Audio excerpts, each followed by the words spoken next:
Hello, I'm Darren Grimes and welcome to Reasoned UK, the channel that asks you to think more and follow less. So on today's show, I'm absolutely delighted to be joined by my mate and very special guest who'll be discussing everything from the trans debate, writing women out of the picture, the trade unions and Labour blocking kids from going back to school, Sir James Dyson urging the UK to stick to its guns in the Brexit talks, and just what on earth is happening at the English Channel. Don't forget to hit that little subscribe button and the notification bell to make sure that you don't miss out on any future content, because boy, oh boy, do we have some fantastic content lined up for you. Anyway, that's enough from me. Let's roll the tape and get some guests on.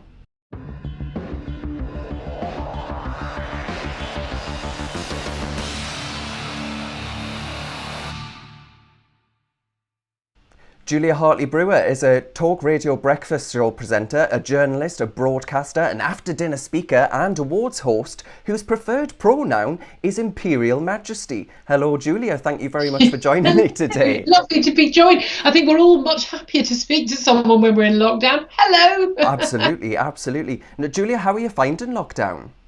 I'm actually almost embarrassed to say I'm finding it fairly easy. I was actually ill for the week before we went into lockdown, so I started a bit earlier than everyone else, so lucky old me. I'm pretty sure I've had the virus along with most of my family, actually. Caught it, we think, at a family party. We're the lucky ones. My husband's still working full-time. He's in IT, so very much in demand. I'm still working full-time, broadcasting from my show from home every morning. My daughter's got a school which is providing work every single day. She's doing an exam right now online. We are really lucky. Got a nice home. We've got a garden. Mm-hmm. You know what? Count your blessings. This lockdown is the opportunity to count every single blessing you have. You got your health. You got your family. You still got a job. We're A-OK. Exactly. I mean, Julia, has your alcohol consumption gone through the roof? Because bloody hell, mine has. Do you know what? We decided to try and get something useful out of this, and I really wanted to get healthy. I've been working out. You'll get rather alarmed by this. Got muscles. Been working out, been eating healthy. Well, I do Monday to Thursday healthy. Right. Not saying the weekend is. I have had a birthday during lockdown, so that one went a bit wrong. I think I had to be poured into bed after the Bollinger. I like to treat myself well. But no, we've been pretty good. I've tried to keep it good on weekdays. I still get up at 5 a.m. So there's only so much alcohol you consume when you get up at 5 o'clock every morning. Well, exactly. I mean, speaking of your show, Julia, I've set up this channel to try and create a shift in youth social media, because you'll know as well as I do that it's increasingly apparent social media is just dominated by the left. I'm thinking of BuzzFeed, Teen Vogue, Vox, Vice News, even Netflix. And similarly, I think the politically correct culture originating from these platforms has actually become quite ingrained within the mainstream media. And we felt it was time to offer a platform that will ask viewers to think and not follow a narrative that's pushed by a media that's overwhelmingly left-wing. Now, your breakfast show is up by a whopping 84% in a year, with talkRADIO's listeners up by 25%. What do you reckon you think? Well, first of all, congratulations, but what do you reckon? We're very pleased. We're just annoyed we can't celebrate it. Absolutely, yeah. But what do you reckon explains that? We think it's down to providing. I mean, it's no nonsense. We're just not playing along with the narrative that we're constantly having from the BBC Today programme. It's just constantly about eco stuff, trans stuff. It just starts from this perspective that women are victims all the time, and that the world's a terrible place, and that people who've made money in business are terrible people, and that everyone in the public sector is an angel.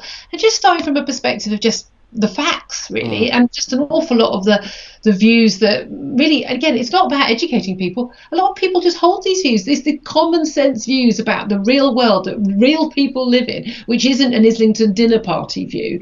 And the view that, by the way, gets expressed every time we're asked to vote at the ballot box, whether it's a local election, a European election, a referendum or a general election, the British people keep telling the British media, you're not in line with our views, and the British media seem to just ignore them. So I get called, shock jock. I mean, I speak to a cabinet minister at least, every single day.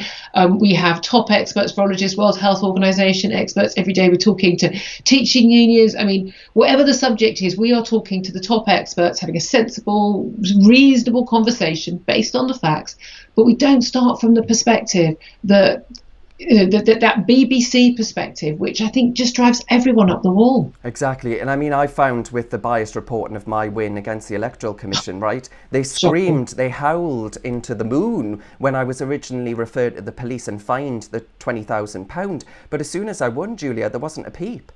No. Oh, suddenly it just wasn't news at all. Oh, because there's a pandemic on. There's plenty of time for other news. Can I just say, this is my opportunity. We have had obviously text messages, but my heart is full of pride that you are someone I consider a friend, and the fact that you have fought so valiantly on this. You didn't just let them beat you down on it, and the crowdfunding and the way you fought this and stood back for this. A lesser man would have been broken by this, but you've come out of this stronger. I think you are a hero to millions of us Brexiteers for standing firm, and I, for one, salute you. Well, thank you very much. And I mean, hey, I wouldn't have had a voice had it not been for shows like yours, right, which offers real common sense views and actually gives people like me a platform. So thank you. Right back at you. Right, Julia, I want to turn to an issue now that I know is close to your own heart. I don't know if you saw this on social media. You're as addicted to Twitter as I am. But Jackie Doyle-Price, a Conservative MP, she was attacked on Twitter recently by the LGBT Foundation, which receives government funding, by the way, for daring to challenge the assertion that a lesbian can have a penis. And she challenged the misogyny behind statements that appear to be advocating the removal of women from the picture altogether. And what I mean by that is taking women out of the Equality Act of 2010 to allow those who self-ID as women to access sex-segregated spaces. What's your view on all of this? Well, do you know what? If it wasn't for the fact that I have to talk about this on air an awful lot, so I know this is actually happening, I would think that this was something out of the thick of it, or Veep or something. It just can't possibly be real, and yet it is real, and it's happening all of the time. It's not just women's and girls' rights that are being trampled on by these trans activists, not trans people. Most trans people are living their best life, and good on them, and just want to get on with their lives. They're not activists. They're not trying to sort of seize the ground from women. But this isn't just about women's and girls' rights. This is about our very existence. This is about the idea that a woman is something that is different from a man, and that we are born this way, and that we exist. And the fact that we have to have conversations which are 1984 Orwell-esque, where we have to discuss whether or not a woman can have a penis or not, is utterly bizarre. There are actually court cases that have happened where they've had to talk about a woman raping another woman with her penis. This is a level of insanity and doublethink which doesn't just trample on the rights of women and girls. It tramples on, say, our very existence, but also tramples on the very notion of the meaning of words. This is about logic, about knowledge. This is about basic biology. And it's almost like we're pretending all the stuff that we've known for centuries doesn't exist. And to say that makes me automatically a transphobic person. Never uttered a transphobic view in my life. I was raised by a GP who had trans patients. I've always understood that and been very, not sympathetic. That implies I'm patronising towards people. I'm not. Live your best life. Just be whatever you want to be. Love who you want to love. Have sex with who you want to love as long as it's consenting. Wear what you want to wear. Call yourself whatever you want.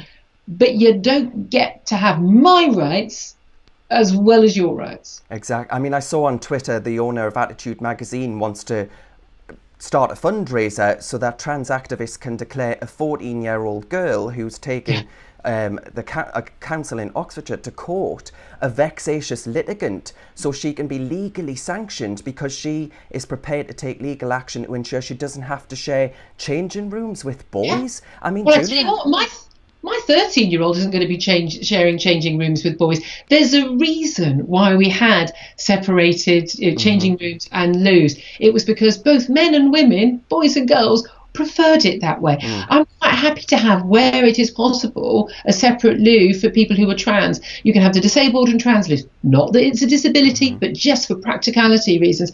But I'm sorry, I don't think 15-year-old boys have any business being in a changing room with a load of naked girls or in the loo with them. I don't know who in their right mind thinks that is a good idea. I just think I was going to say the world's gone crazy. It hasn't, because this is where we know the vast majority of people who aren't transphobic wouldn't, attack someone or verbally abuse someone who's trans, no issue with it whatsoever, but they just go, no, sorry, that's not right. It's not where my daughter, my wife, my sister, myself would feel safe.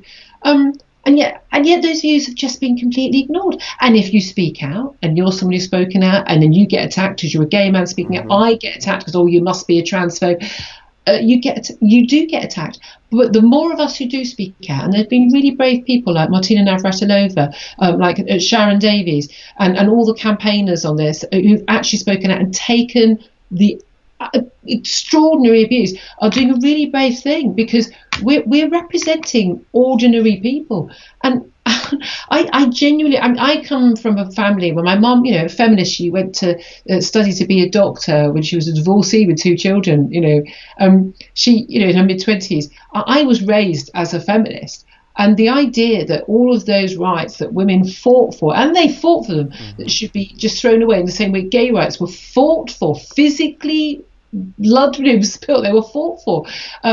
I just find it extraordinary that they're just being given away because of, a few hundred activists. I mean, my concern, Julia, is that I think in the not too, quite soon, actually, I reckon there'll be an outpour of people detransitioning, because we are at the minute, spouted, it's advocated by people like the Mermaids charity. We are placing children on generally irreversible hormones and treatments that they will later regret in life. I think that is outrageous. It's one thing, isn't it, for an adult to say they want to live as a different gender. Fine, do whatever you want to do. The fact that we are taking children sometimes as young as 3 or 4 years old who express an interest, like, I'm going to be a boy, I'm going to be a girl, that they're taken to a clinic and then told effectively they've got body dysmorphia, they're trans, and just at the beginning of puberty, as you say, given drugs, and no one is properly warned. By the way, they can treat a 15-year-old and give them drugs without the parents' permission, which is extraordinary. I consider that common assault on my child, by the way. But the fact that they can be given drugs when they're just unsure of themselves, lots of teenagers are unsure of themselves, and there's loads of evidence that a lot of these kids actually, they're gay, and they feel that they can't come out as gay, and they're just a bit confused about their sexuality and their identity, and if they're not given treatment but just some therapy, they can go on to live really happy, fulfilling lives and live their true gay self and have a great life. When you get these drugs, there is no going back. They effectively change your body forever.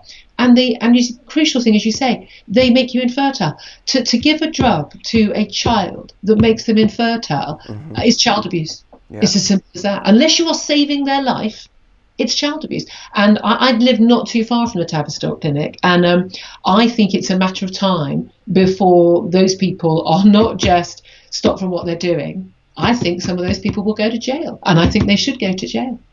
I think it's absolutely controversial. What they're doing is wrong. They might be thinking they're doing it for the best of reasons, but if you're giving drugs like that to children without often their parents' consent, without full understanding, lots of this really untested, I think that's child abuse. And we're seeing people of Kira Bell. I don't know if you've seen that case. I think she's 23 now. She's taken the clinic to court because she argues what she needed, Julia, was mental health treatment, not to be pushed on these irreversible drugs. Yeah. But also the number of girls who are now moving to this. This is a massive explosion, and a lot of it is again just sort of girls being told that they're not right. There's something wrong with them. Their body's not perfect, and if you tell enough girls that life's terrible as a girl, and basically you're just going to walk around being victim of sexual assault and sexism all day. The fact that most women don't actually experience this at any point in their lifetime is another matter. But no wonder this is happening. I think we need a big wake up call. One of the things I'm very relieved about is having Liz Truss in as Minister for Women, one of her jobs, and she's made it very clear she is not playing any of these games. She's also someone who's willing to upset people to do the right thing. She's very brave. I might always agree with her, but she's willing to do the right thing and take the flak. Totally. I mean, Julia, I don't know if you agree with me, but I reckon groups like Stonewall that seem to only focus on the T, not the LGB. I don't actually, by the way, I think it's a mistake to group them together, because one's about sexuality and the other's about, questions of gender and sex. And I don't think they're the same at all. But I think by parroting the line of trans rights are human rights, as if they don't already have protections in wider society and in law. What more protection do you need as a trans person? But no one has the right to abuse you or discriminate against you. And quite rightly, again, what difference does it make to me whether someone's wearing a dress or not wearing a dress? Apart from the fact that, are you still biologically a man, in which case you may or may not be a threat to me. And the key thing is, I don't think that a trans man is, a trans woman, biological man dressed as a woman, is living their life as a woman, is in any way necessarily a threat to me or my child in a changing room or a loo. However, what is to stop sex offenders from pretending? As we've seen, 1 in 50 men behind bars currently, most of them, by the way, in prison for sexual offences against women, are now identifying as women, getting themselves transferred if they can to women's prison, and guess what they do there? Imagine everyone's surprise. And we know that more and more cases are coming forward where they've attacked not just women prisoners, but women prison officers as well. This is all being totally predicted. This is what was going to be done. This is what sex offenders would use. And I've yet to meet any trans people who are going about living an ordinary life and not political who think this is a good idea.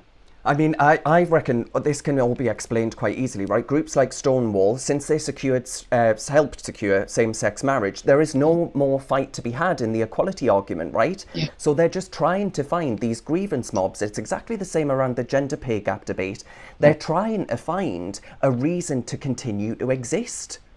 Yes, and a reason to still get a lot of funding. Exactly. There's a huge amount of money in the grievance industry, whether it's a black and other ethnic minorities, whether it's gays, trans, women, whatever it is. But you have to have a victim before you can get the money and get the attention. And so we are permanently making women victims, apart from when our rights and our very existence, the philosophical notion that a woman is something different from a man, when that's being snatched away from us, then we're TERFs, trans exclusionary radical feminists, as opposed to the victims. I just think it's quite bizarre. And I agree with you in terms of the LGBT thing. And again, it's LGBTQ, whatever.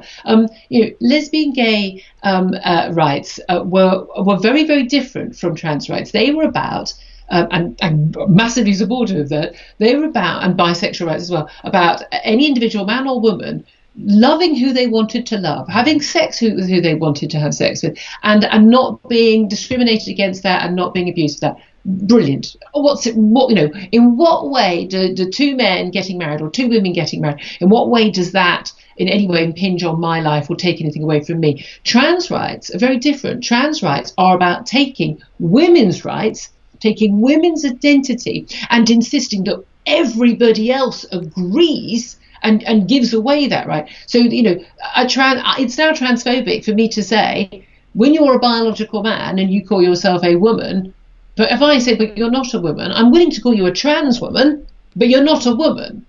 I'm a woman, I know, because I was born a woman. You can't become a woman. Mm-hmm. You just can't. You can live like a woman, and you can choose to, dress like a woman. You can have your willy cut off and turned into a vagina, but it don't make you a woman. Mm-hmm.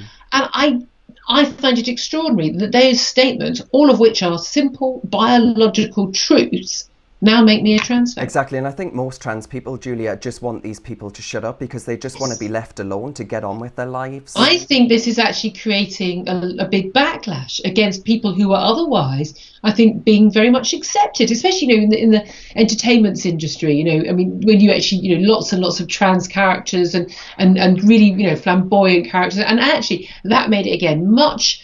The people who for some reason are scared by these things, usually I think men who are in the closet, to be honest with you, but that made it much less scary for the people who were worried about it. And just to complete a shrug of who cares from everyone else. And now it's pitting trans rights against women, and that's not in anyone's interest. Exactly. All right, Julia, if we turn to coronavirus lockdown, now, Yes. the little amount that we know about the virus, even at this point, isn't very much. But one thing we do know, that if you look across all jurisdictions, children themselves appear to be very, very low risk from the disease. Now, this suggests, doesn't it, that opening up schools and monitoring the effect that it actually has would be one of the safer steps that we can take probably today.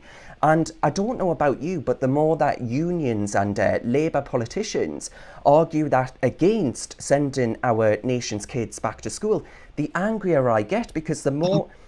I completely agree with Labour's Lord Blunkett, who was a former Education Secretary himself, who said that these people are blighting the futures of society's least well-off, and not those from privileged backgrounds who can afford the tutoring or go to nice fee-paying schools that have perfect online classes. What's your view? Well, right now, I've got a daughter having a perfect online maths exam. She's actually doing an exam because they've got online classes and Zoom exams and like. Her lessons haven't let up once because they can deliver it. There's nothing that involves a cost there. The good state schools are doing the same. And look, you famously grew up on a council estate from a single mum. You know how important education is as a route out and a chance and about equality of opportunity. The children who most need their education are the children who aren't getting it. New statistics out today showing something like 10% of secondary and primary schools are not providing any lessons at all. Another 8% are just giving one item of work a day. I've got friends who've got kids at fairly good state at schools who say they're just getting a worksheet on a Monday and told they're not allowed to contact the teacher even more than once a week. It's absolutely outrageous. So the idea that we shouldn't be opening schools again, I mean, I'm way past that. I would never have closed them at all. And of course, schools have been open. The plan when we went into lockdown was that 20% of children, so those who were vulnerable and those who were the children of key workers, were supposed to be in school. As it is, it's only 2% of children who are supposed to be in school. But I don't remember the teachers complaining about that. It was the parents who were worried, or frankly, some of them couldn't be asked to send their kids into school when they were not working themselves. And it's an insanity. And I can understand parents being concerned. I can understand teachers being concerned, saying it's not safe. But when the World Health Organization chief scientist says it's safe, when Australia, Denmark, Germany, when they've all sent their children back, when Sweden has kept their children at school throughout this, and there's been no evidence, no incident ever recorded which shows that a teacher has caught the virus from children, and that we know that children, frankly, are more likely to be killed in a road traffic accident on the way to school than they are from coronavirus in school. I mean, people say they want the evidence. Well, here's the evidence. Your child should be in school. Your child is safer in school, better off in school. There's no question about that. When the teachers still ignore that, or the teaching unions, I think it tells you that it's not about the kids and it's not about safety. It's about power, and it's about the hard left teaching unions, who don't represent most teachers, by the way, but the hard left teaching unions who just want a chance to sort of throw a punch at a Tory government. And it's about politics, not about children getting an education and teachers being safe. Exactly. And when we have the Sutton Trust coming forward and saying that early years development is the most important part of a child's education, because even things as fundamental as reading and writing can be severely affected. Oh, yeah. And, it stops kids going into crime. It ensures that they have better futures, that they're ready for employment, etc., etc. And when the scientists, as you've just said, Julia, are saying that this is all right and that they should reopen, even if marginally and gradually, what more do Labour and the unions need to know? This is playing politics with our kids' future. It's absolutely playing politics. And these are the people who will shout out on the front page of The Guardian every week about,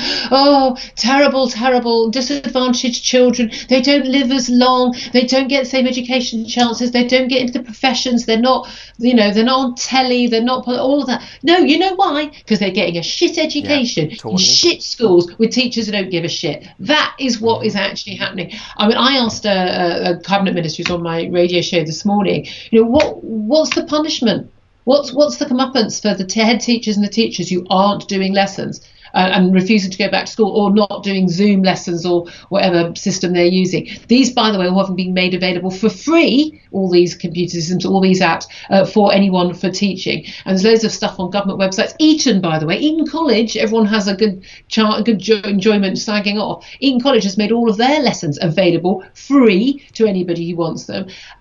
I just find it extraordinary that there isn't a punishment. And I said to the Culture Secretary, Oliver Dowden, so what's the punishment? Because anyone else in the real world, it doesn't turn up to work, they don't get paid, and more likely they get sacked. If I just said, no, I'm not turning up, even though it was safe, I would get sacked, and you would get sacked. But teachers, basically, so they're on full pay, and 10% of them are doing bugger all, and they're on full, not even furlough pay, and they're saying, I don't want to go back to the summer, till after the summer. Oh, and by the way, they don't want schools to be open over July and August, when they could actually help a lot of kids catch up. Meanwhile, my kid, one room away, she's getting her education. And we wonder what's happening to equality of opportunity, because the middle class kids are going to do just fine. And yet again, it's kids at the bottom of the pile who are being failed. Totally agree. And it's this relentless focus on middle class public sector workers, when all of those people in the private sector that face losing the businesses and the jobs cannot send the kids back to school to get themselves back to work. Yes, well, exactly. Again, and also that ties in with all the finger wagging about, people can't possibly go out to work.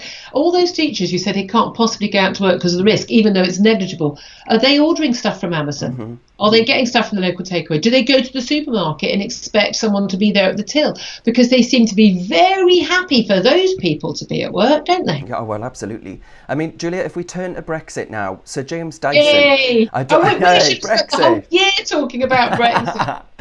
Now, hey, I miss Brexit. I miss talking about Brexit. Okay. But That's simpler, happier times. Exactly. Sir James Dyson has urged the UK to stick to our guns, and the EU will cave on their nonsensical demands. The EU's mandate calls for everything from continued access to UK fishing waters under the same conditions as before Brexit, which is obviously unacceptable to the UK, and quite right. And the EU's chief Brexit negotiator, Michel Barnier, has suggested that a compromise could be found, but here's the catch. He ruled out annual negotiations over everything from fisheries, and he also wants a level playing field in whatever that means. We all know what that means. That means we know what it means. Attached to the EU's orbit, locked in under ball and chain, on everything from tax, state aid, labour rights and the environment as the price of a zero quota deal. I mean, Julia, should we even be continuing this far? Should we not just a tell waste them of to time. sod off? Yeah, we've only got a few weeks before we hit that June deadline when they're going to agree whether or not they're going to have an extension to transition. No, I mean, people are still talking about, a Brexit, Brexit deal, no deal. We've done Brexit. I was at the party, so were you, 31st of January. It's happened. This is just about a trade deal. Do we want a trade deal? Yes, I'd love a trade deal. It would be in both parties' interest to have a trade deal. If they don't want to do a trade deal that's in our interest, mutually in our interest, well, then we won't have a trade deal. How will we cope? Well, funnily enough, they're still going to want to sell stuff to us, and we're still going to want to sell stuff to them, just in the same way that we don't have a trade deal with America, and we don't have a trade deal with China or with India, and yet somehow we manage to buy and sell stuff all the time. I couldn't give two hoots. The fishing rights, madness to give away those rights. One of the reasons we wanted to leave was that, to save our fishing industry. But again, we don't want level playing field. On the contrary, the thing they're most terrified of is how competitive we can be. We're a much more dynamic economy. In the worst case scenario with this pandemic, our unemployment rate is going to go up to where France's unemployment rate was before the pandemic, because they've got such an undynamic economy. To employ the 50th person, the rule book gets so huge. I just think it would be insane, and I definitely think that the EU will cave on a lot of things. But even if they don't, I don't care. We're not signing up to anything that's not in our interest. That was the whole point. There is no trade deal in history, unless it's made at the end of a war from the victors to those who got defeated, that isn't in both sides' interest. So if it's not in our interest, we don't do it. Exactly. It's as if we've signed a surrender document with them, the way they're acting. But they seem determined, though, to convince the British public that no time should be lost in regaining our sovereignty, because I don't know if you've seen, but the EU Commission threatened EU free movement infringement proceedings by the United Kingdom. What have they failed to understand about the UK being an independent sovereign nation state again? They don't. That's the whole point. They don't understand it. They don't get it. And the trouble is, neither do an awful lot of our civil service, our politicians. Don't think it's all changed, and our media. And I'd say I was quite relaxed about the idea of a transition period being delayed a bit. Look, I want everyone focused on dealing with keeping people alive and getting our economy up and running, not dealing with Brexit right now. It's not a priority. We've done the important bit. Legally, we're out. But as soon as I realised that the same people who were trying to stop having the Brexit happening, who were trying to force a second referendum, and by the way, would have forced a third if they'd lost that one again, those same people, the anti-democrats, oh, by the way, have you heard of Keir Starmer? He's one of those, that they were so keen on the transition, and they were starting, you could hear they were making the same points on social media and the same points in the media. And I thought, oh, hello, they've all got together again. They know what they're doing. As soon as I realised that's what was going on, that case, no transition, not playing. Quite apart from the fact that it's not a question of we shouldn't give up the Brexit deal, we shouldn't give up all of this because of the pandemic. It's actually because of the pandemic and because of the massive economic hit we're going to take. We need to be moving like lightning. We need to be sharp on our feet. We need to be able to be making law, cutting taxes, helping our industry where we need to. We need to be able to be doing everything we need to do to get our economy moving again. And being attached to the EU, we're going to have to pay for everything for their poorer countries. No, we want to be getting out. No more money to them. Every single penny we don't give to the EU is a penny we can spend helping our economy. The pandemic has actually made it more necessary for us to get out than less. Exactly, because the Eurozone rather is looking more perilous than ever before, and the last thing we want is to be caught up when that goes to shit, Yeah. And also, we know, the Asian economies are doing an awful lot better. Exactly. They're going to be growing again. That's where we want to be. That is where we want to be aiming all our resources at, not the dying European economies. Are you a bit more optimistic though, Julia? Because if you think back to the years of Theresa May, it gives me nightmares still even now. Yes. But if you think back to the way in which she would kick down the can down the road at every given opportunity and kowtow to every single one of Brussels' demands, this government doesn't seem to be doing that at all. No, partly that's Dominic Cummings. You've got to remember, he fought for this. Well, as part of Vote Leave, he fought for this, we know. And also David Frost, our chief negotiator, is someone who actually believes in Brexit. What a mad idea, having someone who believes in it. And again, it's not, believing in unicorns. It's just having an understanding of it. It's like having someone who runs the NHS who doesn't think we should have a national health service. It doesn't make sense. So, I'm very, very hopeful that there are two options for me. We're going to get a good deal, which I think is the most likely option, or we walk away. But you have to be willing, not pretending you're willing. You have to be willing to walk away. And again, all the things that have happened so far have happened despite the fact that the Ramona media class have said, oh, no, we'll never get a deal. No, it'll never be tied up. Well, we are where we are because they were wrong. Totally. So I don't, I'm not sure I trust their judgment very much. No. If we turn away from Brussels and go to the English Channel for a second, you'll have read all these stories of at least 1,413 migrants arriving to the UK since January, and they land at various points between Dover and Hastings. And if undetected, of course, many head for rendezvous points pre-arranged by people traffickers, the most outrageous scum of the earth people, I think. That criminality that goes unchecked, it is heartbreaking. But these people then go on to onward transit, London and other cities around the country. Others end up in South Coast towns washing cars illegally. Julia, I reckon the Conservatives are assuming that without Nigel Farage highlighting the immigration issue, their new voters have nowhere else to go if they're sceptical about immigration. And that would be a massive mistake, wouldn't it? A massive mistake. I was very impressed with Nigel Farage going down and highlighting that. And by the way, those numbers are wrong, because those numbers you read out, those are the ones who've been caught. I mean, realistically, given we've got, half a dozen to deport patrols, realistically, do you think we're catching even 10% of the people who are coming across the channel? This is happening on a massive scale. Of course, the longer the summer goes on, we get warmer summer. This is going to get even worse.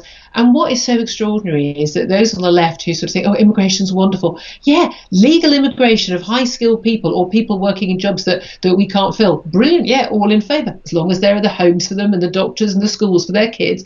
However, the idea that illegal immigration of any kind is ever acceptable or good, they said, oh, but we don't know what they're fleeing from. Yeah, we do. They're fleeing from France. I go there on holiday. It's a great country. The idea that those people, I'm desperate to get there now on holiday. The idea that those people are fleeing persecution in France is a load of nonsense. They should be, we should have an Australian system. It should be really, really simple. You're scooped up in the channel, you're taken straight back. I just find it utterly ridiculous. And I guarantee you will never, ever in the rest of your life ever be granted asylum if you have attempted an illegal crossing. You shouldn't be granted it if you're illegal. And the fact that it's nearly all young men, although they've been finding more and more unaccompanied children, which again suggests this is the worst kind of people trafficking. I mean, I hope those people end up washing cars and not ending up as prostitutes. I mean, it is terrifying this is happening. First world, basically slave trade, people trafficking going on. This is not beyond the wit of man to deal with this if we had the will, and we need to have the will because we don't know who these people are. We don't know if they're being victims or whether or not they're Al Qaeda or ISIS terrorists. We have no idea, and there are thousands of them arriving. I think it's important actually to just compare you mentioned Australia. If we compare the UK and much of Europe's strategy, it appears to be finding the boats in the Channel or elsewhere, the Mediterranean, for example, and bringing them ashore. Now, Julia, you know as well as I do, you've spoken about this many times, that obviously creates risks for a pull factor because it says to these people in northern France and elsewhere that paying people smuggling gangs to get them into Britain will lead to successful illegal immigration routes. Whereas Australia, their authorities responded to this, an upsurge in illegal immigration, by creating offshore detention centres that, a system of incarceration. Basically said, you won't make it to the mainland. Exactly. You will not get, it won't happen. And virtually overnight, and people were making a much longer, much more precarious and dangerous boat, right? That pretty much ended the deaths at sea as a result of this. I think the do-goody, liberally types who the sort of people who stand up on planes say, no, don't deport this gang rapist of a 16-year-old girl. Remember that case? Still in the country, by the way. Those people, they just don't think this through. It's just muddy thinking that you're actually putting these people at risk by encouraging this behaviour and encouraging the criminality, where you've got people, they're paying 10 grand to get on a flimsy dinghy that frankly I would be worried about going out on a flat lake on with my kid, let alone crossing the channel. It's a dangerous and very busy stretch of water. I just think it's crazy, and I know that if there was a will, there would be a way of stopping this. Exactly. But there isn't on either side. The French, quite frankly, are happy to be rid of these people. They want to make life difficult for them. They're all stuck in northern France. They'd rather just ship them all off to us. We need to make it clear we're not willing to play. It just baffles me that they consider this to be kind, compassionate liberalism. It is not kind or compassionate to convince these people that if they arrive here, if they manage to make that perilous, life-threatening journey, that they will be given right to reside in this country.